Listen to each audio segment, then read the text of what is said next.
welcome to this latest Hyperlocal Bible. Back in January I did one about relationship with politicians, and I interviewed the leader of Thurrock Council. And I'm going back to that topic today, purely as a Hyperlocal Bible piece, to all those hyperlocals out there. And I know there's at least 400, and I've got that figure thanks to Cardiff University Centre of Journalism. So I appreciate, all the work that they do. And this is really very much to do with that. It's a couple of things. At Thurrock Council, because I run your Thurrock and your Harlow, Thurrock Council have got a new communication strategy which was recommended by their cabinet, and in fact that strategy has been opposed by the opposition parties, that's UKIP and Labour in Thurrock. UKIP have 17 councillors and Labour have 14. And there's a couple of things that are relevant. Now the communication strategy is very much pulling things, it's up to the council, that's their communication strategy about how different elements of what they do, how they get their brand across and seeing themselves as a brand and as a council in charge of that. So it's about going to market. So, and of course with brands comes brand reputation and brand management, as any company, whether you're a local shopping centre or a lawnmower shop or whoever you are. However, there are a couple of things that are relevant to what we do and relevant to the 400 or so hyperlocals there, or indeed relevant to every newspaper. And the reason, so bear with me, is that part of the new rules are, for example, attendance at council meetings. They said only journalists from newspapers that are members of press regulators will be offered a place in the media area at council meeting. Fine for us because we're members of Impress, and actually at the moment I'm the only newspapers at these meetings, so I can go in. So it does specify that anybody else can sit in the public gallery, so people aren't being banned from council meetings.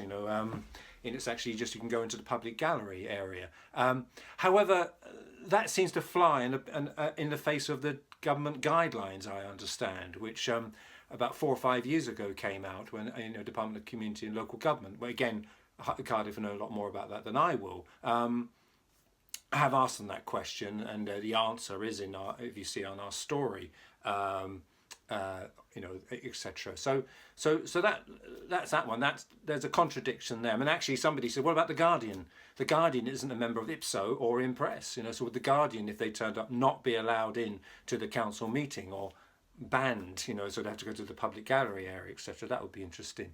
So that was number one. So although I'm all right, if you know what I mean, I think the message is, will this be replicated across the country? Other hyperlocals or whoever you are, maybe you've got to have a little look at this, and maybe your council going, that's fine, we keep to the government guidelines, or we, etc., etc.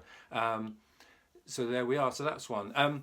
The other thing was things like right to replies. I don't know how you operate, right? Council right to reply. Now, Thurrock Council said a council right to reply to run at the same time so concurrently is the word they use, at the same time, and so that's a struggle, and that may be something you may have to look out for. We always offer a right to reply as a sort of professional courtesy, and again, I think one of the things councils may find challenging in this digital era is that as long as you are, I had a story, and they do really try hard to get that right to reply, and often I think what annoys councils, and I know this, and this is not Thurrock I spoke to, but another council, is when they get contacted by a newspaper or an organisation and they ask for a question about potholes, for example. 59 seconds later, the article goes up on the website, and it's and at the bottom it says such as contacted Council X, but had not replied at the time of publication. And that I think annoys councils, etc. So you try as best you can, but.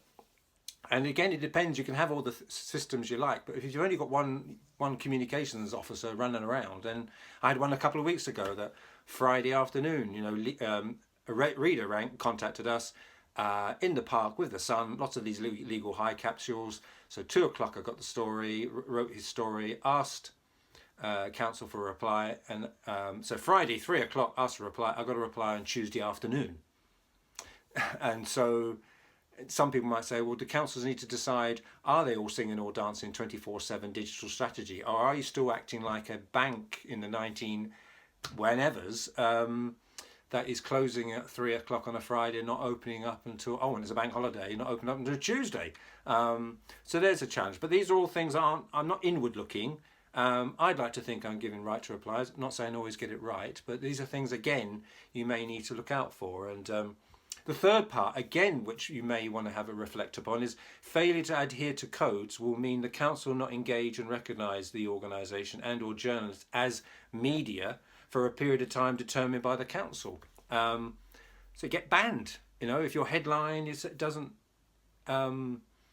right, there are things about the headline not matching the story and things like that. So some say it looked a little bit like a draft proposal that's going to go through a committee, as opposed to this is now being recommended and voted through, unless UKIP and Labour, who said they're going to what they call it in or a motion. But it does seem for many it has raised an eyebrow in that way. But juxtaposed to that was actually page 1 of the Private Eye, who are not a member of any regulator. So nice to see Ian Hislop in the gallery. But Private Eye this week, in which Mr. Christopher Chope, Conservative MP for Christchurch, said, and I quote, "I do not know, Mr. Speaker, whether you read Rotten Boroughs in Private Eye, but there is so much information in it now that almost needs to be a separate supplement. So much material is coming out, but so little of it can get into the public domain, partly because of the pressure put on local newspapers. If they cause trouble with their local council, they may suffer discrimination because there will not be any advertising for local council jobs, and they will not get access to information." So that's interesting that's come up in that time. So, as I said, I like to think I keep to the rules, etc., and have an open channel. I think there's a lot more strands to it, and you're finding, I guess, what and again, you look at what this. If you look at a bigger picture, and you're not particularly interested in the bigger picture in Thurrock, but it's almost this is juxtaposed with opposition councillors feeling frustrating that they don't get their answers, and actually members of the public. Again, you go onto our site, there's a question where a member of the public who often, Mr. Perrin, one of my bloggers, who often, the awkward squad, or as some people call it, or people embracing democracy, as others say, he's been very frustrated in his questions being bounced back. His question meaning when he comes to council meetings and he asks a question every month, etc. He'd found having done that for over, for quite a few years, that he feels a bit, he doesn't understand his reference, Mr. Perrin, he's 84, etc. The computer says no. And even though the council is right, saying there's a constitution, AB, technically right, but he feels there's maybe a lack of emotional interaction with the residents in that way. And it's the old line about what's the difference, knowledge and wisdom, that knowledge tells you that a tomato is a fruit, but wisdom tells you not to put it in a fruit salad.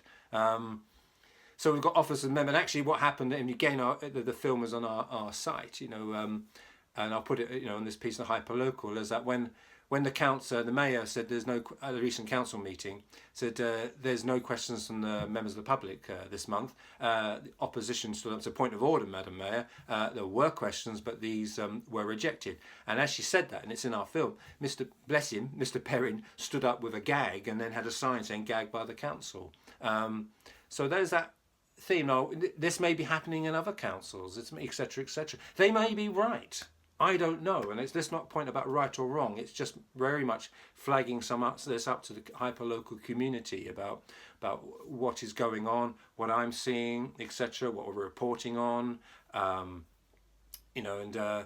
we want to see just a consistency of approach. I've got portfolio holders now who will not respond. They say go to communications. So whereas there used to be a communication strand, they are saying to me. Now, there are other newspapers that say, "Oh, no, they speak to me all the time." "Oh, they're great." Another person said, "Oh, I'm thinking about starting a newspaper. They sent me the list of all the businesses in Thurrock." I said, "Oh, really?" But they're not, so I guess there's that. And so the hymn sheet, and so maybe it's a council, to be fair, who's saying, right, professionalising communications. And it's 2017, about time we pulled every strand together. I'm just trying to see things from both angles here and put it out to you. But I guess in conclusion, bottom line, because I'm keen on a little bit of history, and I look back on a maiden speech from 1959. So this MP, it was a maiden speech, and in 1959 it was the Public Bodies open bracket Admission of the Press to Meetings Bill. I won't bore you with it, but it was this MP wanting to, because this is an MP pushing in 1959 for press to actually report on meetings, and they were successful. Publicity is the greatest and most effective check against any arbitrary action, and I congratulate that MP in 1959. I'm not sure how well versed you are in 1959 MPs, and you may ask yourself, whatever did happen to this MP for Finchley, Mrs. Margaret Thatcher? My Hyperlocal Bible. Thank you very much, Michael Casey.